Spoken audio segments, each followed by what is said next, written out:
परमात्मा रक्षा करते हैं।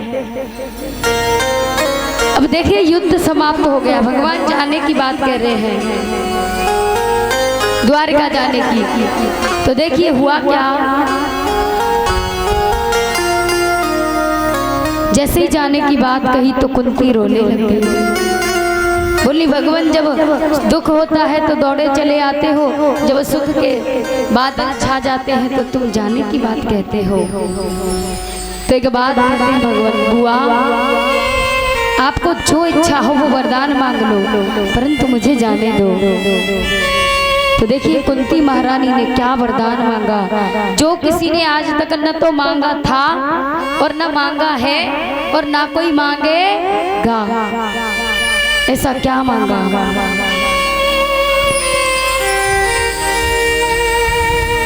कुंती ने कहा कि हे केशव, आज मैं तुम्हें अपना भतीजा मानकर नहीं, जगत पिता मान करके तुमसे एक वरदान मांगती हूँ, दोगे मुझे? भगवान ने कहा क्यों नहीं बुआ, मांगो तो सही। तो कहा केशव मुझे दुख दे दो।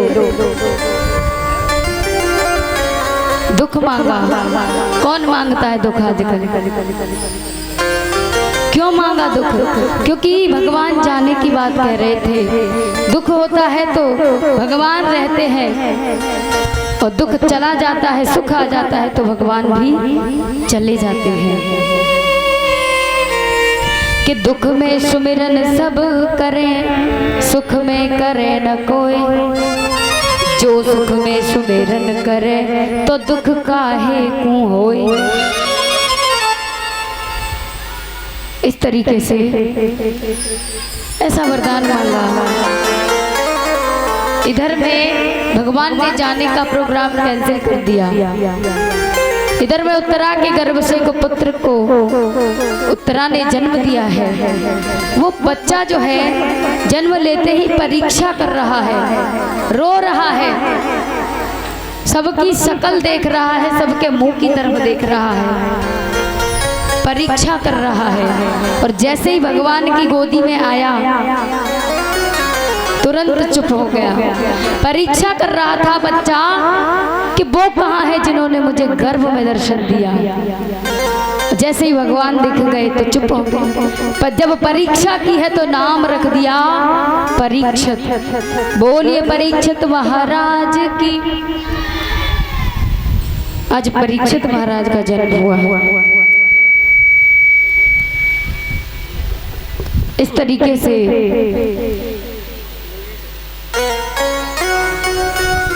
धीरे धीरे समय बीता।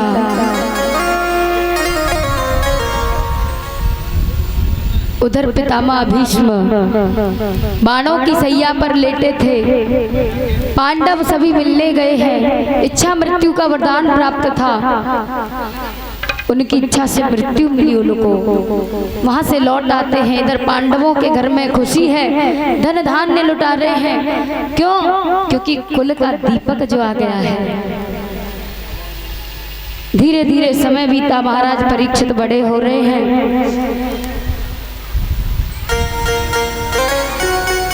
धीरे धीरे जब बड़े हुए तो राजगद्दी पर बैठे। एक दिन महाराज परीक्षित जंगल में शिकार के लिए गए। वहां पर क्या देखा कि एक काला पुरुष एक गाय और बैल के पीछे दौड़ रहा था। गाय बैल जो है मनुष्यों की आवाज में चिल्ला रहे थे, बचाओ बचाओ। परीक्षित महाराज ने आवाज सुनी, अपने घोड़े को रोका, गाय और बैल के पास गए, पूछा आप कौन हैं? मनुष्य की आवाज में बात कर रहे हैं। तब बैल ने कहा राजन, मैं बैल रूपी कोई पशु नहीं हूँ, मैं साक्षात धर्म हूँ। और राजन ये गाय जो दिख रही है ये गाय नहीं है, ये गाय रूपी धरती माता है। और वो काला पुरुष जो लाठी लेकर हमारे पीछे दौड़ रहा है वो कोई संसार का पुरुष नहीं है, वो साक्षात कलयुग है। ऐसा जब कहा बोले फिर आप भाग क्यों रहे हो? परीक्षित जी ने पूछा तो कहा राजन ये हमें मारना चाहता है, धर्म और धरती को पीड़ित करना चाहता है ये कलयुग। महाराज परीक्षित कलयुग के पास पहुंचे, बोले क्यों परेशान कर रहे हो इन निसहायों को? तुम मुझे जानते नहीं हो, मैं पांडवों का वंशज हूँ, परीक्षित है मेरा नाम, क्यों परेशान कर रहे हो?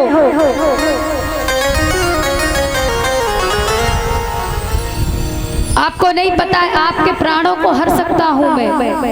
अब तो काला पुरुष जो कलयुग है वो बोल पड़ा, महाराज आप कुछ नहीं कर सकते। अरे मुझे ब्रह्मा ने बनाया है, जैसे 3 युगों को ब्रह्मा ने रचा है वैसे मुझे भी ब्रह्मा ने बनाया है। सतयुग, त्रेता और द्वापर, और मैं चौथा हूँ कलयुग। महाराज मुझे आप नहीं मार सकते, और मैं सभी युगों में महान हूँ।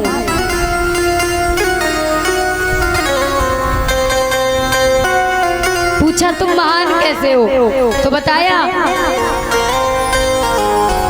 कि राजन जब 4 युगों की मीटिंग हुई थी तो मैं वहां बैठा था। सतयुग था, द्वापर, त्रेता सब थे, 4 युग। पहले सतयुग, फिर त्रेता, फिर द्वापर, फिर मैं। 4 युगों की मीटिंग में मैं महान निकला था। मैंने सभी युगों से कहा था। तो देखिए कलयुग ने युगों से क्या कहा था कि कलयुग युगों से बोला तुम हो बेकार के, धर्म और कर्म न होवे शर्म बेशुमार के। बता रहा है कलयुग,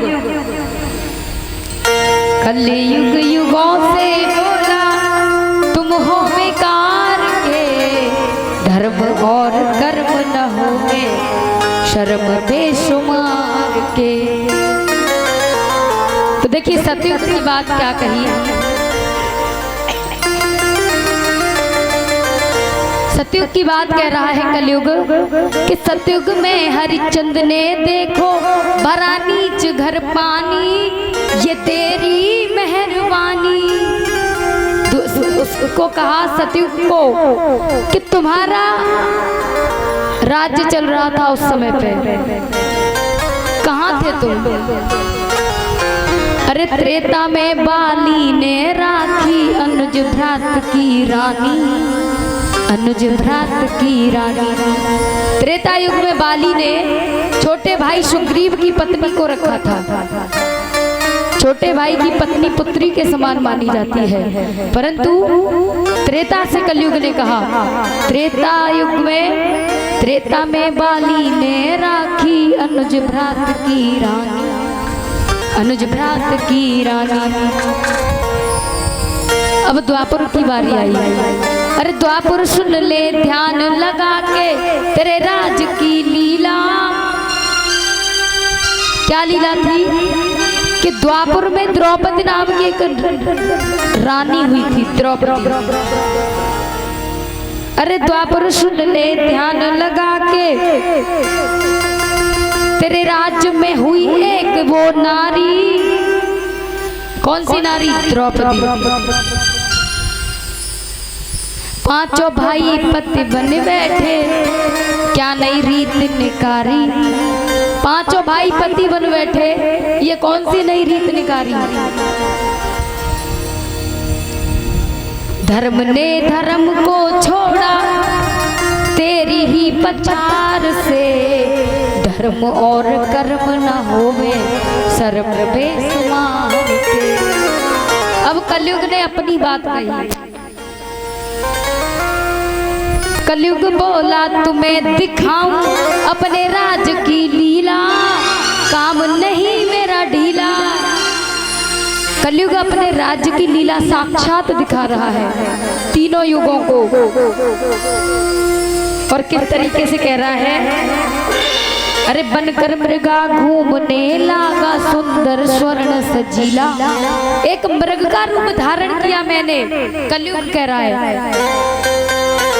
आए दो शिकारी वहां, कलयुग ने एक सुंदर हिरण का रूप लिया, सोने का हिरण बन गया कलयुग। और दो शिकारी वहां पर आए दो शिकारी वहां, बंदूक डाल के, धर्म और कर्म न होवे शर्म बेसुमार के। और क्या किया, दो शिकारी वहां आए तो देखिए शिकारी ने हिरण को मार दिया बंदूक से। अब दोनों के मन में एक बात चल रही, एक तो कह रहा है कि ये पूरा हिरण मेरा हो जाए, दूसरा कह रहा है कि ये पूरा मुझ अकेले का हो जाए, इसको हिस्सा ना देना पड़े। तो क्या किया, एक को भूख लग रही थी, दूसरे को बाजार भेज दिया, बाजार से लड्डू लाया और लड्डू में जहर मिला के लाया। एक शिकारी तो वही इंतजार कर रहा है, दूसरा जहर मिला के लाया लड्डुओं में। अब किस तरीके से कलयुग ने कहा कि जहर मिला लड्डुअन में लाया, ना कुछ देर लगाई, सुन लो मेरे भाई। लड्डुओं में जहर मिला के ले आया, इधर में वो जहर मिला के ला रहा है। जैसे ही नजदीक आया, अरे जैसे ही नजदीक आया तो झट बंदूक चलाई, अरे झट बंदूक चलाई। यानी जो जहर के लड्डू लाकर लाया है, वो जैसे ही उस दूसरे शिकारी के नजदीक आया, बंदूक चला दी उसने, मार दिया उसको जो लड्डू लाया था। वो तो मर गया। अब भूख लग रही थी उसको, जिसने उसको मारा, लेकर के लड्डू देखो, लेकर के लड्डू खाने लगा है निहार के, धर्म और कर्म न होवे शर्म बेशुमार के। जहर के लड्डू जब खाए तो वो भी मर गया। तब कलयुग ने कहा ये है मेरे राज्य की लीला। अरे खाते ही मर गया है वो तो, खाते ही मर गया। उसने उसमें बंदूक चला दी और उसने लड्डुओं में जहर मिला के उसको मार दिया। वो मृग किसका रहा, किसी का नहीं रहा। तो मेरे राज्य में इस तरीके से काम होता है, जैसे को तैसा। हिंदी में कहे तो जैसे को तैसा, इंग्लिश में कहे तो टिट फॉर टैट, और संस्कृत में कहे तो सठे साठ्यम समाचरेत।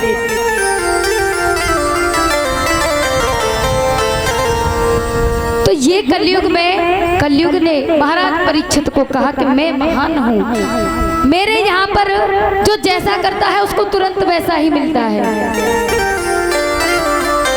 इस तरीके से महाराज परीक्षित ने फिर कहा तो तुम कहाँ रहोगे, ऐसे तुम सबको पीड़ित नहीं कर सकते। तो परीक्षित महाराज ने कलयुग को रहने के लिए जगह दी है। देखिए कि पुनश्च याचमानाय जात रूपम दातपबहु, ततो अनिर्तम भदम कामम रजो वैरम च पंचमम। 5 जगह बताइए कलयुग को रहने के लिए महाराज परीक्षित ने।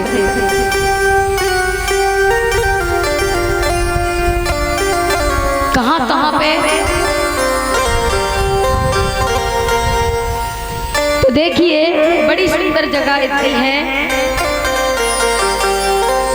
कि अभ्यरभितस्तथा तस्मै स्थानानि कलयो ददो, धूतं पानं स्त्रियः सूना पत्रा धर्मश्चतुर्विधः। यानी 4 जगह दे दी। धूतम धूम्रपान, जहाँ लोग करते हैं तुम वहां रहो। पानम माने जुआ, जहाँ लोग जुआ खेलते हो तुम वहां रहो। जहाँ लोग मदिरा पान करते हो तुम वहाँ रहो। स्त्री सुना, जहाँ बदचलन नारियां रहती हो तुम वहाँ रहो। पांचवी जगह कौन सी बताई? कलेगु ने कहा महाराज सब बेकार सी जगह दे दी, कोई अच्छी जगह भी दे दो। तो पांचवी जगह दी है कि छल कपट के सोने में तुम निवास करो। छल कपट का जो स्वर्ण, जो सोना होता है, जो धन होता है, वहां पर कलयुग का वास बताया है परीक्षित महाराज ने। इस तरीके से वहां से आगे बढ़े हैं, लौट कर गए अपने राजमहल, राजकोष को खोला। वहां पर बड़ा सुंदर मुकुट सोने का रखा हुआ था, धारण कर लिया। वो सोने का मुकुट जो था वो जरासंध का था। वो जरासंध कैसा था? जरासंध कैसा राजा था? अन्यायी, राक्षस प्रवृत्ति का। तो छल कपट का सोना हो गया कि नहीं? अब उसको महाराज परीक्षित ने धारण कर लिया मुकुट को। अब कलयुग सिर पे बैठ गया। दोबारा से घोड़े को उठाया और चल दिए जंगल में। लोमस ऋषि के आश्रम पे पहुंचे। वहां पर मरा हुआ सर्प उठा करके लोमस ऋषि तपस्या कर रहे थे, उनके गले में डाल दिया परीक्षित जी ने। चले आते हैं लौट करके। इधर में परीक्षित महाराज लौट आए और उधर में श्रृंगी ऋषि जो लोमस ऋषि के पुत्र हैं, उन्होंने देखा मेरे पिता की गर्दन में मरा हुआ सर्प डाल दिया किसी ने। क्रोधित हो गए, श्राप दे दिया कि जिस किसी ने मेरे पिता के गले में सर्प को डाला है, मैं उसको श्राप देता हूँ कि 7 दिन के अंदर वो भी तक्षक सर्प के डसने से मारा जाएगा। श्राप दिया तो महाराज क्या हुआ? लोमस ऋषि की आंखें खुल गई। जब आंखें खुली तो कहा बेटा, बड़ा धर्मात्मा राजा है वो, उसको तुमने श्राप दे दिया। तो कहा कि जाओ उस तक के खबर तो पहुंचा दो कि उसकी मृत्यु जो है 7 दिन के भीतर हो जाएगी। खबर पहुंचाई गई। महाराज परीक्षित को जब पता चला कि उनकी मृत्यु 7 दिन के अंदर हो जाएगी, तो देखिए राजकाज सब कुछ त्याग दिया, वस्त्रों को त्याग दिया, आभूषण त्याग दिए, शुक्रताल पर चले हैं। वहां पर पहुंचे शुक्रताल पर। शुक्रताल पर गए, वहां पर प्रार्थना करी है। साक्षात सुखदेव जी पधारे हैं वहां। बोलिए सुखदेव जी महाराज की जय जय श्री राधे। नींद आ रही है क्या? भोले बाबा का विवाह आने वाला है, तैयार रहना ठीक है बारात में चलने के लिए। बड़ी सुंदर कथा है, रोचक प्रस्तुति आपके सामने होगी प्रसंग की। तो देखिए शुक्रताल पर संतों से प्रार्थना की तो उन्होंने कहा कि सुखदेव जी के चरणों में जाओ, वही कुछ कर सकते हैं तुम्हारा। परीक्षित जी ने सुखदेव जी के चरणों को पकड़ लिया। अब तो सुखदेव जी ने कहा राजन, कथा को सुनने के लिए नियम है, क्या तुम कर पाओगे? देखिए यही कथा महाराज परीक्षित को सुखदेव जी सुनाने जा रहे हैं, जिसको आप सुन रहे हो। ए मैया, किस बात की हलचल हो रही है? क्या हो गया है? देखिए बच्चों को शांत रखें। कथा के बीच में केवल आपका ध्यान कथा में होना चाहिए, है ना? क्योंकि कथा में यदि आप बात करते हैं तो ये कथा का अपमान होता है और आपको पाप लगता है। क्योंकि आप यहाँ आए किस लिए हो? आपका प्रयोजन क्या है यहाँ आने का? उसको याद रखें, बच्चों को समझा के रखें, कोई भी आवाज ना करें। कथा प्रारंभ की तो कहा राजन आसन को जीतना होगा, एक ही आसन पर बैठे रहना है, न कुछ खाना है न कुछ पीना है, मन को बस में करना है, इंद्रियों को बस में करना है। ये आसन के नियम है। बोले गुरुदेव आप कथा प्रारंभ करिए, मैं सारे नियमों का पालन करूंगा। अब तो प्रारंभ की है तो कहा सबसे पहले कथा सुनाई। सोपाधिक का उस समय सृष्टि का आदेश होता है, तो ब्रह्मा जी का आदेश पाते ही सृष्टि में त्रिगुण फैलाए। त्रिगुण मतलब 3 गुण, सतयुग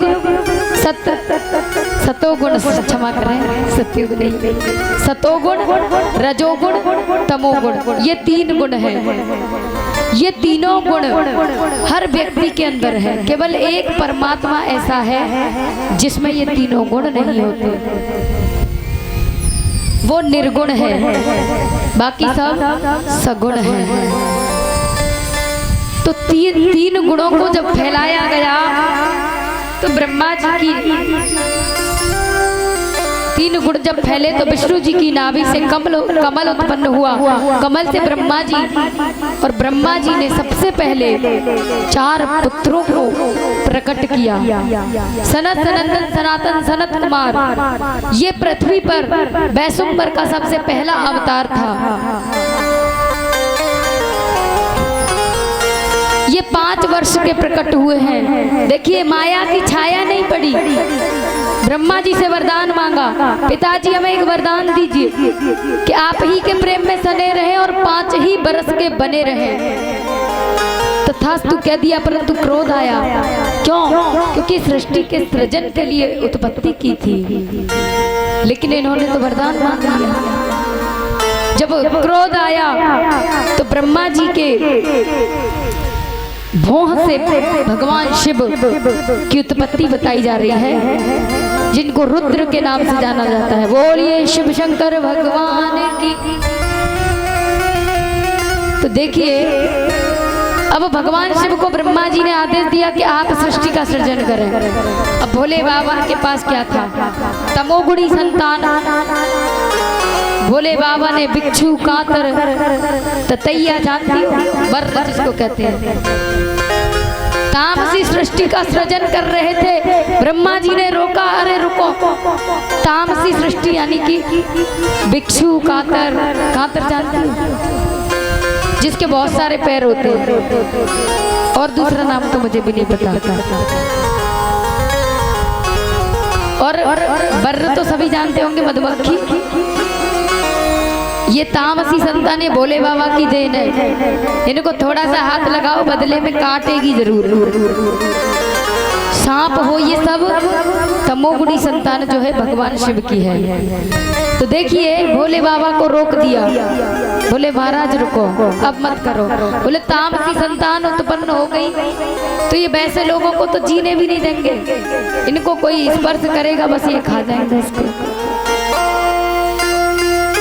इस तरीके से ब्रह्मा जी ने मनु और शत्रुघ्न को प्रकट किया है, आदेश दिया है कि आप दोनों विवाह करें और सृष्टि का सृजन करें। तो देखिए मनुस्मृति के अनुसार तो सभी मनुष्य केवल महाराज मनु की संतान है। न कोई जाति थी, न कोई भेदभाव था जाति का। ये जातियां तो आजकल यहाँ धरती पे ही लोगों ने बनाई हैं। जाति का कहीं भी ऐसा कोई वो नहीं आया, क्योंकि केवल 4 वर्णों की उत्पत्ति जरूर बताई है ऋग्वेद में। ऋग्वेद के 90वें सूक्त में 12वां मंत्र क्या कहता है कि ब्राह्मणस्य मुखमासीत् बाहुराजन्यः कृतः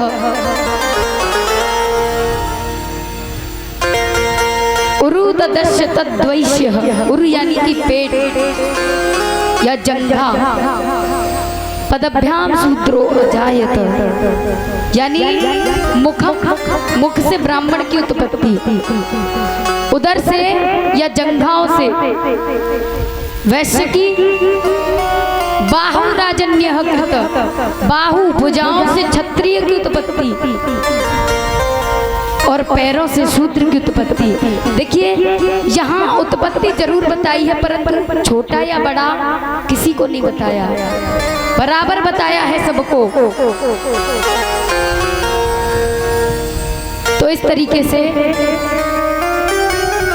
मनु शत्रुपा जो है इनके शत्रुपा जो है इनके 2 पुत्र और 3 पुत्रियां हुई हैं। 3 पुत्रियां हैं आकुति, देवहूति, प्रसूति और 2 पुत्र हैं उत्तानपाद और प्रियव्रत। प्रियव्रत जो है वो बड़े हैं, राजा हैं। 3 बेटियां हैं आकुति। आकुति का विवाह किया है दक्ष प्रजापति के। आकुति जो सबसे बड़ी बेटी है उनका विवाह किया है रुचि प्रजापति के साथ। दक्ष के साथ में सबसे छोटी बेटी का विवाह हुआ है। तो देखिए जो आकुति है इनका विवाह रुचि प्रजापति के साथ में हुआ है। इनके घर में परमात्मा ने यज्ञ भगवान के रूप में जन्म लिया है। जिस यज्ञ में आप हवन करते हैं इसको भगवान कहा जाता है। सभी जयकार लगाते हैं यज्ञ भगवान की जय, बोलते हैं कि नहीं। ये रुचि प्रजापति के पुत्र हैं। स्वाहा देवी इनकी पत्नी है। दक्षिणा जो रखी जाती है वो दक्षिणा इनकी बहन है। आकुति की बेटी है दक्षिणा। और देखिए दूसरी बेटी है देवहूति। देवहूति का विवाह हुआ है कर्दम मुनि के साथ में। इनके घर में कपिल भगवान ने जन्म लिया है और कपिल भगवान ने तत्व ज्ञान दिया है और सांख्य दर्शन का कपिल भगवान ने उनकी सांख्य दर्शन की रचना की है कपिल भगवान ने। यानी कि हमारे जो शरीर के तत्व हैं वो कितने हैं, कौन से ईश्वर तत्व को वो मानते हैं। वेदांत अलग है, सांख्य अलग है। वेदांत ईश्वर तत्व को मानता है और सांख्य केवल 25 तत्वों को मानता है। 25 तत्व कौन से 5 ज्ञानेंद्री, 5 कर्मेंद्री, 1 अंतकरण यानी मन और 5 महाभूत, 16 हो गए।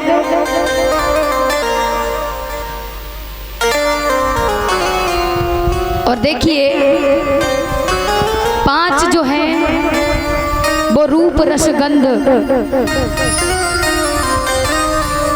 इत्यादि जो है बताए हैं। टोटल करके 25 तत्व। 26 तत्व जो होते हैं वो ईश्वर तत्व को जोड़ दिया जाता है तब होते हैं।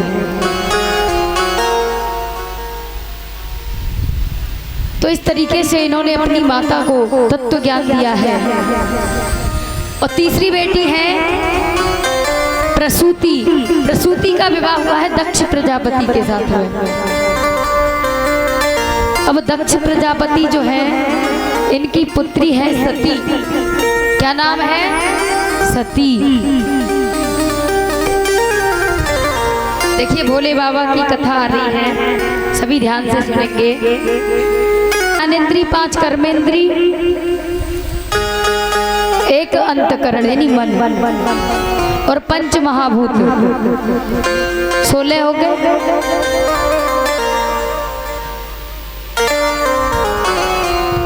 और देखिए 5 जो हैं वो रूप, रस, गंध इत्यादि जो है बताए हैं। टोटल करके 25 तत्व। 26 तत्व जो होते हैं वो ईश्वर तत्व को जोड़ दिया जाता है तब होते हैं।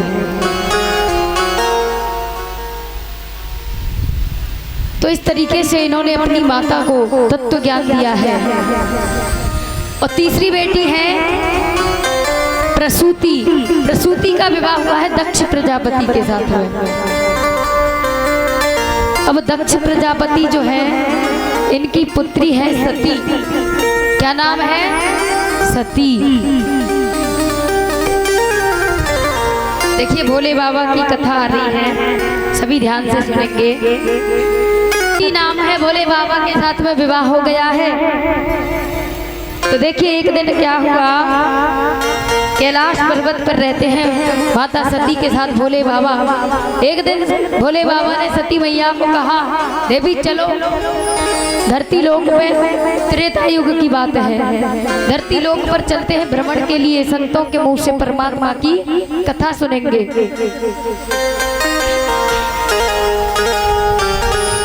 ऐसा जब कहा, आए हैं धरती लोक पर। किस तरह से?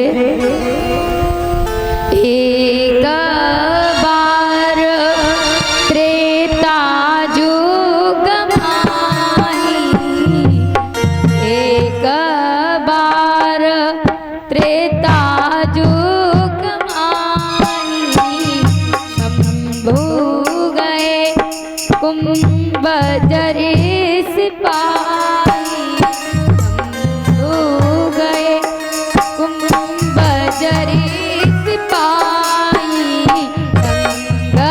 सती जगत जननी भवानी, पूजे ऋषि अखिलेश्वर दानी, गंगा सती।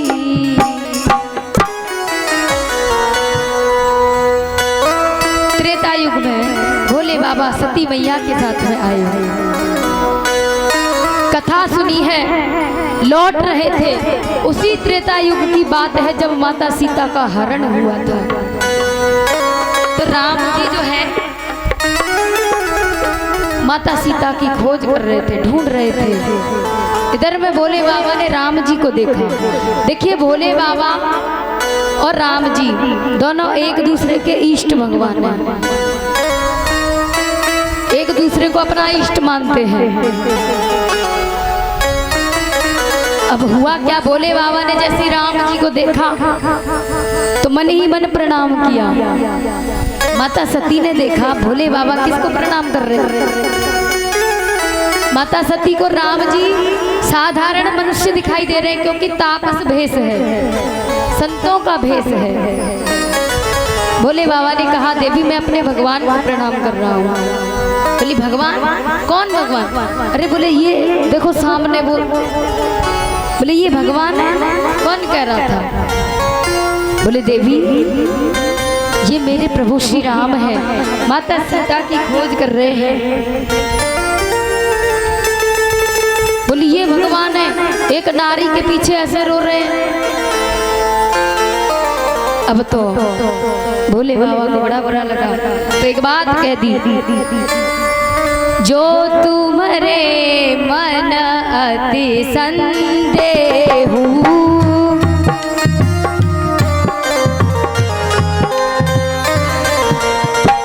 जो तुम्हारे मन अति संदेहु,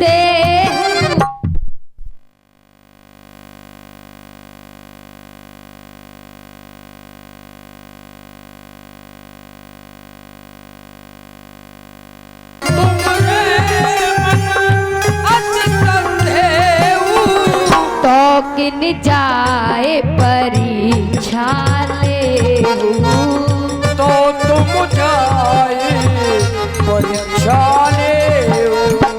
कह दिया देवी आपको संदेह है तो जाइए परीक्षा ले लीजिए।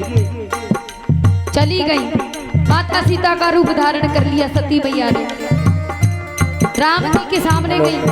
लक्ष्मण जी ने देखा, दंग रह गए, माता सीता कहां से आ गई। जैसे ही राम जी ने देखा, क्या किया राम जी ने? क्या किया? माता सती को सीता के भेष में सामने देखा तो जोर पानी प्रभु की न प्रणामू,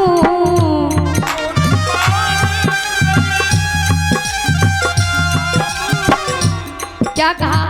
हाथ जोड़ लिए, प्रणाम किया। किस तरीके से?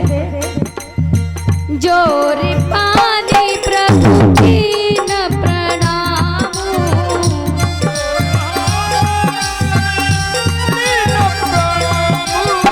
पिता समेत लीन निज नामो।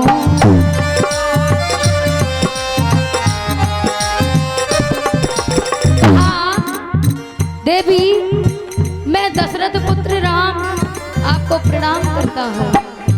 पहचान लिया और क्या कहा, कहे हो बहोर कहाँ बरस के तू,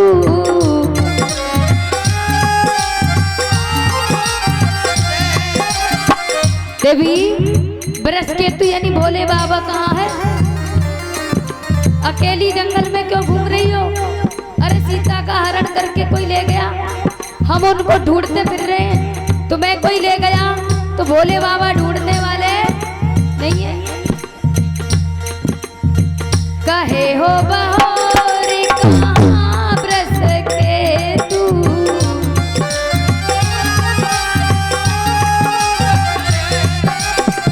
विपिन अकेली फिर है काहे है तू, श्री राम जय राम जय जय राम, विपिन अकेली फिर है काहे है तू।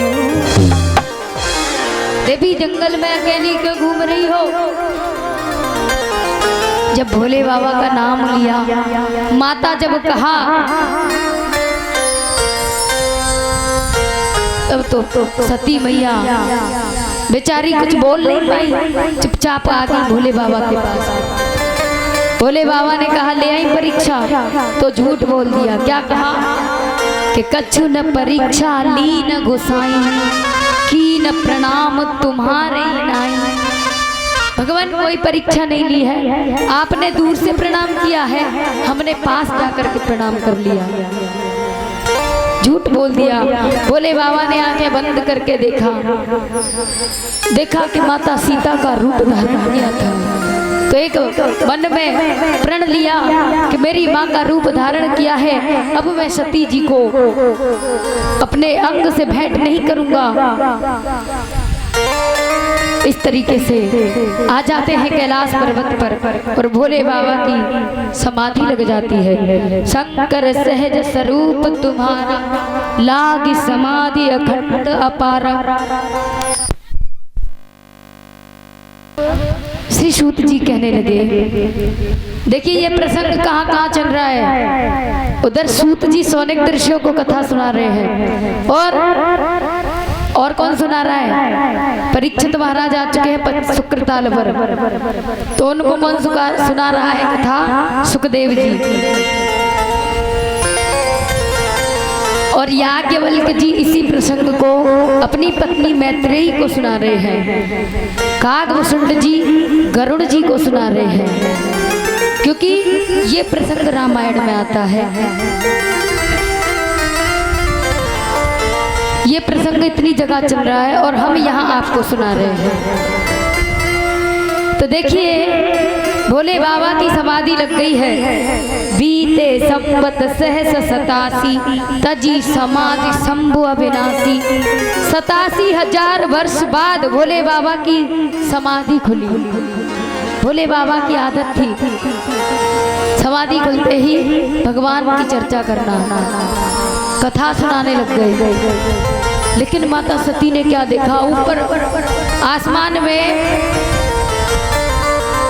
विमान जा रहे थे। माता पार्वती वो सती बोली भोले बाबा अरे देखो तो ये विमान कहाँ जा रहे हैं। भोले बाबा को बड़ा बुरा लगा, इतने साल बाद मेरी आंखें खुली हैं, परंतु देवी सती का मन नहीं है। तो क्रोध में क्या कहा? जैसे ही पूछा ये विमान कहाँ जा रहे हैं, भोले बाबा ने क्रोध में कह दिया ये जा रहे हैं तुम्हारे बाप के घर। बोली मेरे पिताजी के घर क्यों? बोले यज्ञ करवा रहे हैं वो। बोले यज्ञ करा रहे हैं तो हमें जाना चाहिए।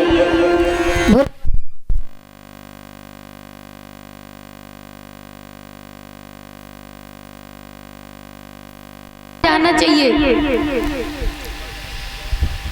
देखिए कथा किसको अच्छी नहीं लगती है पता है? तुलसी पिछले पाप सो हरि चर्चा न सुहाए, के आगे को लड़ मरे के घर को भग जाए। वो लोग बात करते हैं जिनको हरी चर्चा नहीं सुहाती। पर सती माता जो है, कथा अच्छी नहीं लग रही, टोक दिया, जिद कर रही है मेरे पिता के घर यज्ञ हो रहा है, मैं जाऊंगी। भोले बाबा समझा रहे हैं देवी बिना बुलाए नहीं जाना चाहिए। समझा रहे हैं सती पीहर मती जाना, वहां तुम्हें ना बुलाया है। देवी बुलाया नहीं है, मत जाओ। लेकिन कुछ माताएं होती है ना, आज्ञा मांगती है, राजी नहीं तो गैर राजी, आज्ञा तो देनी पड़ेगी। अब आज्ञा मांग रही है। कुछ माता ऐसी होती है, वही है राजी नहीं तो गैर राजी। और फिर बात कहाँ तक पहुँच जाती है, जब श्रीमान जी कह देते हैं अरे समय नहीं है, फिर कभी चलेंगे तुम्हारे मायके में, तुम भले ही रुक के आ जाना कुछ दिन, पर अभी नहीं। फिर पता है कहाँ तक बोलती हैं कि आज्ञा तू देगो तेरी छाया देगी, बोलती है कि नहीं है? अच्छा बाला सैया की मैया तो बहुत अच्छी है, वो नहीं बोलती। और फिर बात कहाँ तक पहुँच जाती है कि आज्ञा तू देगो तेरो बाप देगो, कहती है कि नहीं? अब ये कौन सी आज्ञा है? बाहर की आज्ञा ले ली, उससे कोई मतलब नहीं है। अब अगर अपने पति की आज्ञा लेनी है तो अंदर से वो प्रसन्न होकर के आज्ञा दें तो ही जाना चाहिए, क्योंकि बेटी का सदा गुजारा मायके में नहीं होता। इसीलिए आज्ञा के बिना आना ठीक नहीं है।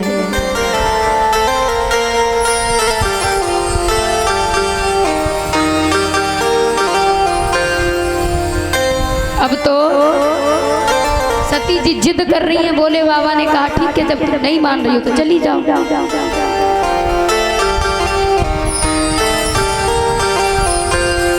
चली गई सती भैया।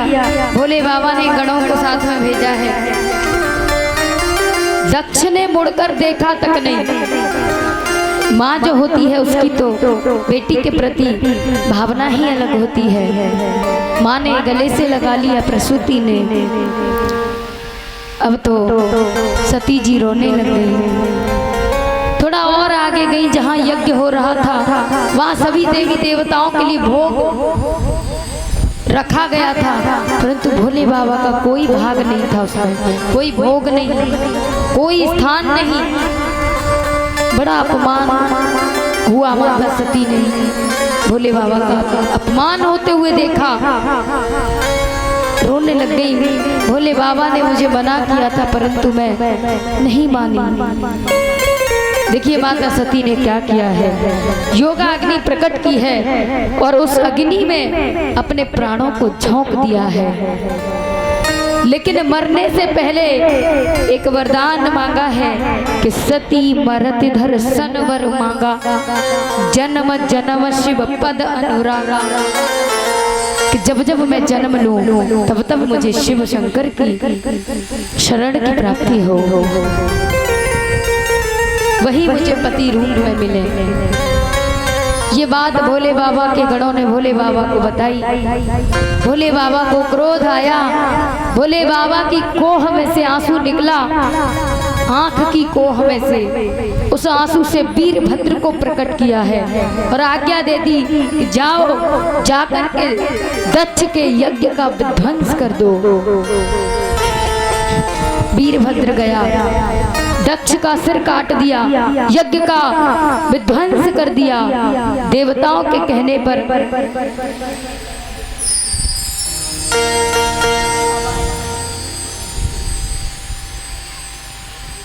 तो देखिए यज्ञ का विध्वंस किया। देवताओं ने प्रार्थना करी, भोले बाबा यज्ञ को संपूर्ण होने दीजिए। मनाया भोले बाबा को। अब तो शांत हो गया क्रोध भोले बाबा का। धीरे धीरे समय बीता। इधर में माता सती ने राजा हिमाचल के यहाँ जन्म लिया है, नाम रखा है पार्वती। देवर्षि नारद जी ने हस्त रेखाएं देखी, कहा राजन आपकी कन्या का पति ऐसा होगा जिसके पास रहने के लिए घर भी नहीं होगा। अरे घर तो छोड़ो भैया, उसके पास पहनने के लिए वस्त्र भी नहीं होंगे। ऐसा जब कहा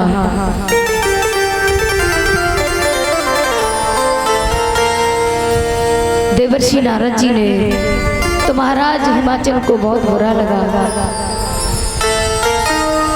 और पार्वती की माता जो थी मैना, वो तो रोने लग गई और कह रही मैं ऐसे घर में अपनी बेटी का विवाह ही नहीं करूंगी।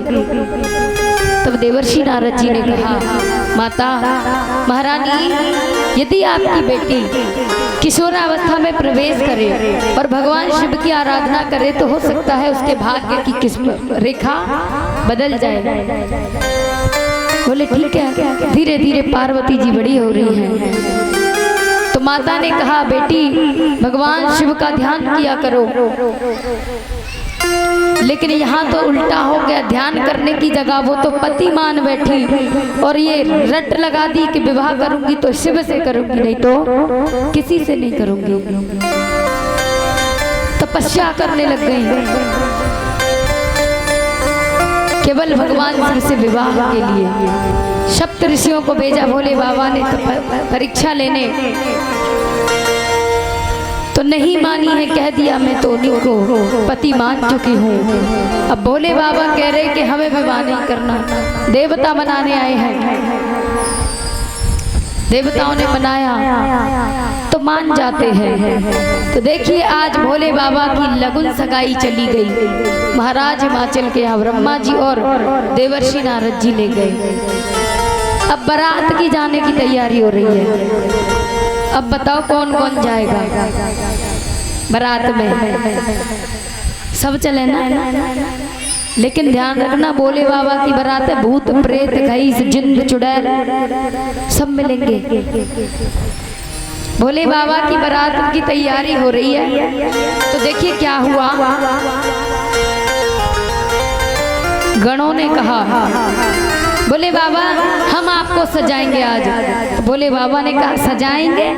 अरे हम अपने आप तैयार हो जाएंगे भैया। बोले कैसे तैयार होगे? जानते हो दूल्हा बनते हैं तो क्या क्या चाहिए होता है? बोले क्या क्या चाहिए होता है? बोले क्रीम पाउडर सेहरा वगैरह वगैरह पता नहीं क्या क्या क्या। तो कहा भैया हम बनावटी से श्रेष्ठ बनना नहीं चाहते। भोले बाबा ने कहा भैया हमारे पास जो उपलब्ध है हम उसी से तैयार हो जाएंगे। भगवान भोले बाबा के पास में क्या क्या था पता है? विभूति, जानती हो? विभूति थी भोले बाबा के पास में, राख। विभूति को पूरे शरीर पर लगा लिया। बोले ये लग गया पाउडर। बोले सेहरा कहाँ से लाओगे? कानों में ये मुकुट वगैरह वगैरह। बोले चिंता क्यों कर रहे हो? भोले बाबा ने इतने लंबे जूड़ा, भोले बाबा के बाल थे, जटाएं थी, उनका जूड़ा बना लिया। बोले सेहरा बन गया, मुकुट बन गया और उस पे एक सांप और बांध लिया और उससे कहा भैया तू यूं ही बनो रही हो। कानों में बिच्छू लटका लिए और बाघंबर को कमर पर पहने। भोले बाबा ने कहा चलो भैया हम तैयार हो गए। गण बोले भोले बाबा अरे लड़की देख करके लौट जाएगी, शादी की तो बहुत दूर की बात है। भोले बाबा ने कहा भैया जो इस रूप में हमें स्वीकार कर ले तो ठीक है, लौट जाएगी तो फिर हम भी लौट आएंगे। सब देवी देवता आकाश स्वर्ग से आए। इंद्र देवता की टोली, ब्रह्मा जी की टोली, विष्णु भगवान की टोली और भोले बाबा की टोली। अब ब्रह्मा जी ने देखा भोले बाबा का रूप, एकदम से चौंक गए। बोले भैया ऐसा दूल्हा होगा तो हम बारात में नहीं जाएंगे। किसी ने पूछा, बोले तो क्या किया जाए? बोले या तो दूल्हा बारात जैसो है जाए और या फिर बारात दूल्हा जैसी है जाए। भाई एक जैसे है जाए। तो भोले बाबा ने कह दिया, कह दो कि बारात दूल्हा जैसी है जाए। ब्रह्मा जी बोले अब कपड़े भी उतार दे क्या? तुम्हारी तरह ये जटा बांध के सांप लटका के ये सब हम नहीं कर पाएंगे, हमें नहीं जाना बारात में। भोले बाबा ने कहा भैया जिसको जैसो ठीक लगे वैसो करो। अब तो भोले बाबा ने कहा ठीक है भैया, तुम्हें उचित नहीं लग रहा है तो एक काम करो, सब अपनी अपनी टोली अलग बना लो, हमारे संग मत चलो। तुम्हें अच्छा नहीं लग रहा है तो हम पीछे आ जाएंगे, सबसे आगे तुम चलो। सबसे आगे इंद्र की टोली, उसके बाद भगवान विष्णु की टोली, तीसरे नंबर पे ब्रह्मा जी की टोली, चौथे नंबर पे भोले बाबा की टोली। चले जा रहे, बारात जा रही भैया हिमाचल नगरी। रास्ते में चलते चलते चलते चलते नगरी के निकट पहुंच गए। देखिए बच्चों को बड़ा शौक होता है बारात देखने का, है ना? गांव के बच्चे, नगरी के बच्चे बड़े खुश। आज तो राजकुमारी पार्वती की बारात आ रही है, चलो देखने चलने। बच्चे गए बारात देखने, तो सबसे आगे इंद्र की टोली थी। देवराज इंद्र से पूछा एक बच्चे ने, श्रीमान जी क्या आप दूल्हा हैं? इंद्र देवता बोले भैया नहीं, हम तो साधारण से आदमी हैं, हम दूल्हा नहीं है। दूल्हा तो पीछे आए रहो। अब इधर में भोले बाबा की टोली सबसे पीछे थी, 3-4 गण थे साथ में और भोले बाबा। गणों ने कहा भोले बाबा एक बात बताओ, तुम्हारो ब्याह हो रो है और देखो तुम्हारी बारात, तुम्हारी टोली कितनी छोटी सी है। भोले बाबा ने कहा बारात में भीड़ जाना जरूरी है? बोले हाँ बहुत जरूरी है। बोले तो पहले क्यों नहीं बताया? भोले बाबा ने एक डमरू बजाया, शमशान घाट से अनेक भूत प्रेत खईस जिन्न चुड़ैल सब चले आए भोले बाबा की बारात में। पीछे टोली आ रही, इधर बच्चों ने पूछा, भूतों की टोली आ रही है पीछे। बच्चों ने इंद्र से पूछा, मना कर दिया, बोले हम दूल्हा नहीं। पीछे गए, विष्णु भगवान से पूछा श्रीमान जी क्या आप दूल्हा हैं?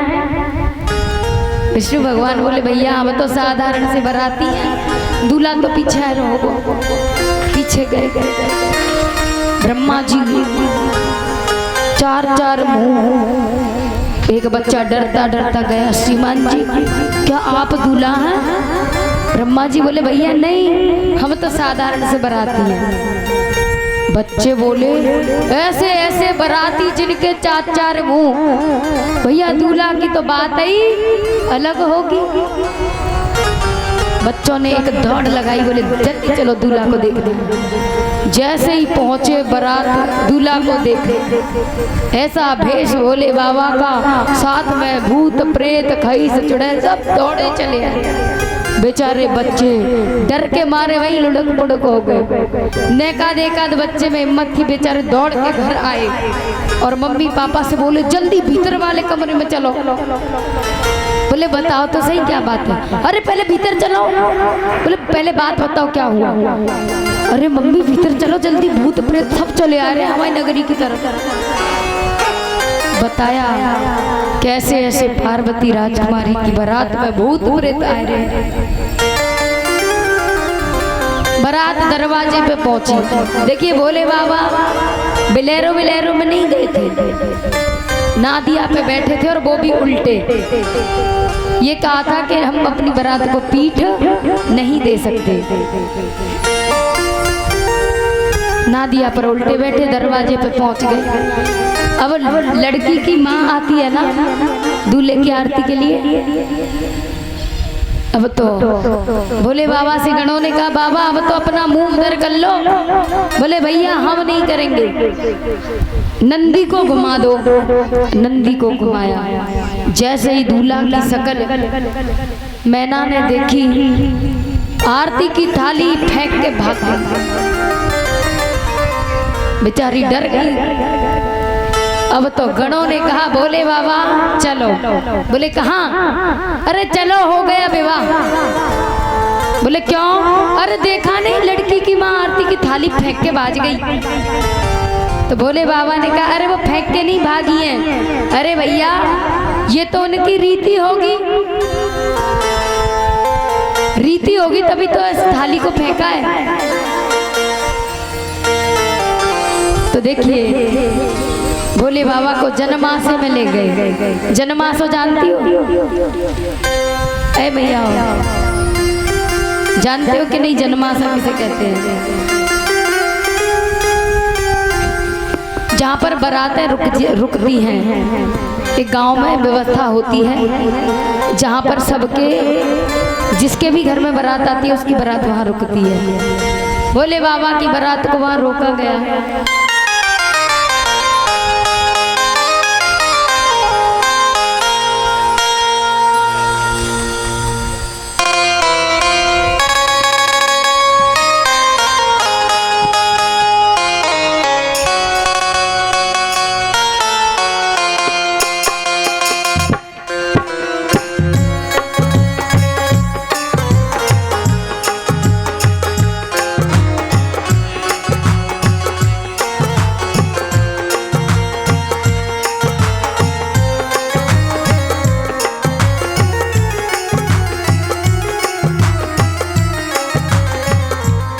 देखिए जसवंत नगर से हमारे भैया आरएस यादव पधारे हैं।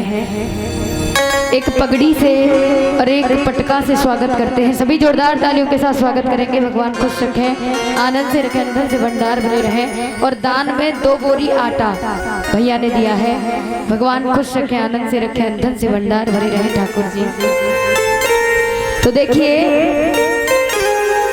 आज जनमासे में गई बारात।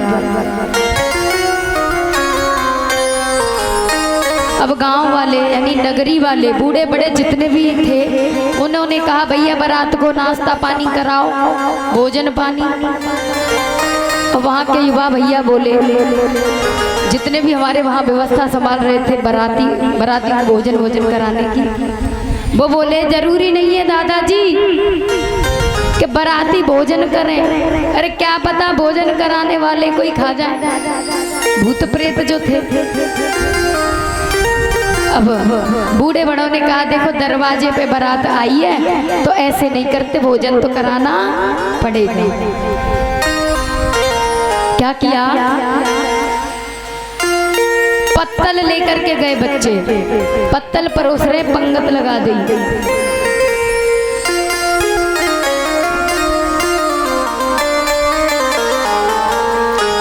देखिए पत्तल परोस रहे हैं भोले बाबा की बारात को बच्चे। लौट आए, बूढ़े बड़ों ने पूछा भैया आप क्यों लौट के आए? बोले एक बात बताओ श्रीमान जी, पत्तल एक एक परोसनी है ना? बोले हाँ एक एक परोसनी है। अब तो ऐसा जब कहा बच्चे पत्तल परोसने लगे। फिर लौटे आए, फिर पूछा अब क्यों लौटे?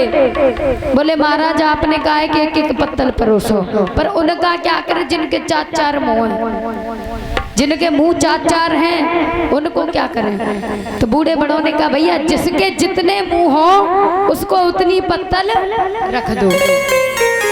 बोले ठीक है। फिर परोसने लग गए, फिर लौट के आए। बूढ़े बड़ों को बड़ी गुस्सा आई, पूछा क्यों लौट आए, अब क्या हुआ? बोले आपने कहा कि जिसके जितने मुंह हो उसको इतनी पत्तल दो। महाराज उनका क्या करें जिनका एक भी नहीं है? तो बूढ़े बड़ों ने कहा भैया देखो जिनको एक मुंह ना है उनको कम से कम एक पत्तल तो जरूर रखो। बोले ठीक है। भोले बाबा की बारात को भोजन कराया जा रहा है। इधर में माता पार्वती की सखियां दूल्हा देखने आई हैं और दूल्हे को देख करके पार्वती भैया को क्या बता रही है? हो सखियों ने वचन सुनाया, सखियों ने वचन सुनाया, ऐसा दूल्हा वचन सुनाया, ऐसा दूल्हा कभी नहीं आया। हो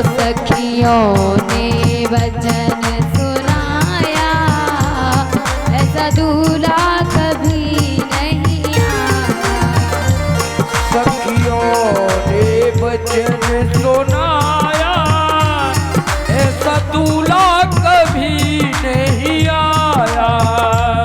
गौरा से कही तुम देखो सही, गौरा से कही तुम देखो सही, ओ गौरा से कही तुम देखो सही, गौरा से कही तुम देखो सही।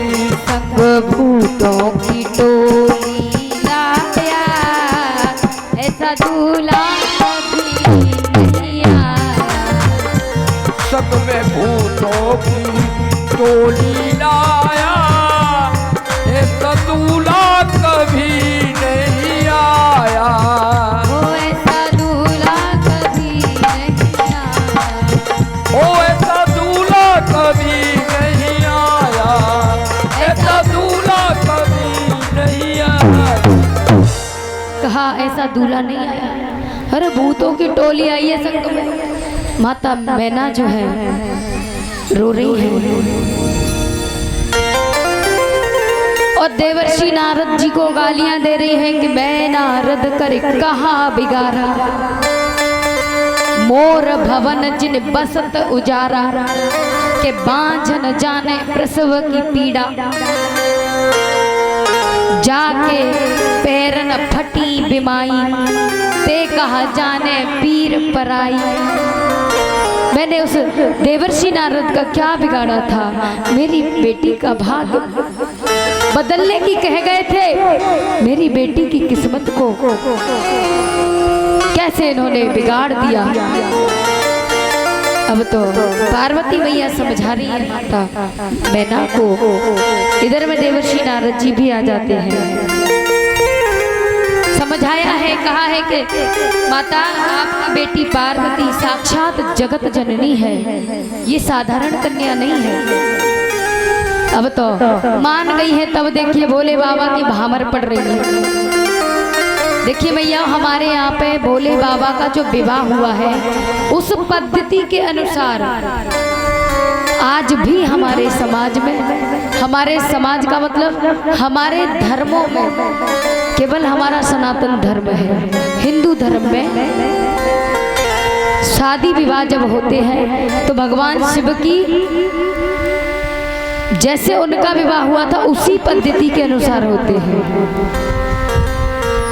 मंडप के नीचे भोले बाबा जब भावर लेने जा रहे थे तो माता पार्वती ने रोका, रुको। बोली भोले बाबा मेरा विवाह एक के साथ में हो। भोले बाबा ने कहा भाई हमारे साथ में हो रहा है, दो चार के साथ में क्यों होगा। तो बोले एक काम करो, ये दो चार लोगों को दूर करो अपने आप से। बोले हाँ। तो कहा कि देखिए सबसे पहले आपकी जटाओं में जो चंद्रमा चमक रहा है ना, मेरा विवाह आपसे हो रहा है ना कि चंद्रमा से। लेकिन भावर जिसके साथ पड़ेंगी वो तो उसी के साथ तो माना जाएगा। तो दो चार लोगों के साथ क्यों करवा रहे हो, चंद्रमा को उतारो। तो भोले बाबा ने चंद्रमा को उतारा है। आज भी विवाह के मंडप में चंद्रमा का स्थान दीपक को दिया जाता है। देखा होगा दीपक जलाते हैं कि नहीं जब भावरें पड़ती है तब। और फिर कहा कि भोले बाबा सबसे पहले सौत विराजमान कर रखी है जटाओं में गंगा जी, इनको नीचे उतारो। हम अपनी सौत के साथ में आपके साथ में फेरा या भावर पाड़ना नहीं चाहते। गंगा जी को नीचे उतारा। तो गंगा मैया का स्थान आज भी कढ़ाई में जल भर दिया जाता है, देखा होगा मंडप के बीच में भरते हैं कि नहीं आपके यहाँ। बोले अब ठीक है, बोले अभी ठीक नहीं। बोले ये आपकी जटाओं में जो सांप बंधा है ना, ये बिच्छू कांतर है, ये कभी कभी सांप मेरी तरफ मुंह कर देता है, इसको हटाओ। भोले बाबा ने जटाओं से सांप को निकाला, मंडप के कोने से बांध दिया। और आज भी हमारे हिंदू धर्म में, सनातन धर्म में जब विवाह होता है बेटी का, तो देखा होगा कि एक गांठ बांध दी जाती है जिसको भूत के नाम से जाना जाता है। तब भोले बाबा से माता पार्वती ने कहा अब कोई दिक्कत, अब बताओ अब हम फेरे अब हमारे पाड़ है या नहीं। बोलिए अब सही है, अब भावरें पढ़ सकती हैं। तो देखिए मैया किस तरीके से भावर पढ़ रही हैं। देखो अब हम भूल जाए तो आपको बताना है हमें, ठीक है। जितनी भी भावर होती है, कितनी होती है, 8, अच्छा 7 होती है। देखो भूल जाए तो हमको आपको बताना है, ठीक है। आइए, भोले बाबा और माता पार्वती का विवाह हो रहा है, भावर पढ़ रही है। हो मेरी पहली भंवरिया रे, अबई तो बेटी, अबई तो बेटी हरे हरे, अबई तो बेटी पापाई की। जोर से गाओ, सबको आता है ना, सभी गाओ मिल करके, है ना। हो मेरी